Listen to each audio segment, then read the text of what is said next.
Hi golfers, hope you're well. Moving into winter, great time to work on your technique.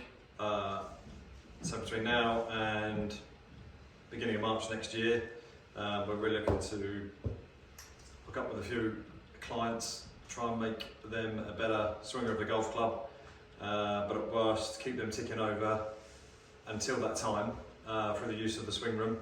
So on rubbish days, we can come in here and practice and work on your technique still through the winter time. So yeah, if you fancy that, give either myself or Chris a shout and we can build a plan, maybe set some goals for you and where you want to get to during the beginning of the season, mid and end of the season, what you're going to try and aim to shoot. Might be just that you're trying to hit the ball further or straighter, it might be that you're trying to break 90 or 80 for the first time. Whatever it may be, I'm sure we can help you out in some way. So as we move into winter, I always tend to look at some sort of good basic simple fundamentals to give a few tips across and maybe make you aware of possibly where you're going wrong as well. It might not match up with your swing at all, but it might just trigger an improvement. And what I wanted to talk about today was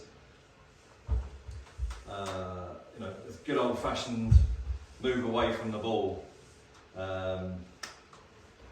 Trying to make sure that is as good as possible, because yeah, the more you play this game, the more you teach this game.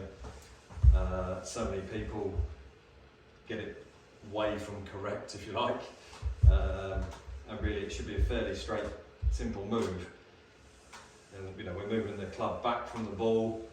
We're trying to keep the club until it pretty much reaches waist height, pretty much on line for the golf ball. But the most important thing, which I tend to see, not only do I see the club go way inside, but I see the club face get very open. So for example, now if I turn and return my body to an impact position with that takeaway I've made, hopefully you can see on the camera now the club face is almost looking at you guys, or obviously way off to the right of the target. If I make the takeaway that I want you to make, so keeping that club on a nice straight line, keeping that club face looking at the ground or looking at the golf ball. If I again bring my body back into that impact position, I brought the club back into a nice square, powerful position to strike the golf ball with. So yeah, it's as simple as that. We're trying to get away from a handsy, armsy takeaway, rotating those forearms far too much and bringing the club inside, which leads to all sorts of other problems. But just from a squareness of club face at impact, which is the king, that's the most important rule in golf, is let's just try and keep that club face again at spine angle, yeah? So if you match that up to my spine angle right now, it's very much the same. So many club faces I see vertical or slightly beyond that. And when you bring that back down to the ball, it's going to go right.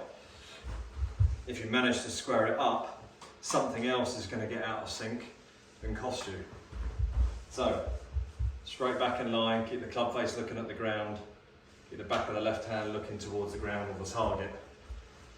Try that next time you're out, keeping the club on line, club face nice and square. I guarantee you'll hit stronger, more efficient, straighter flying shots.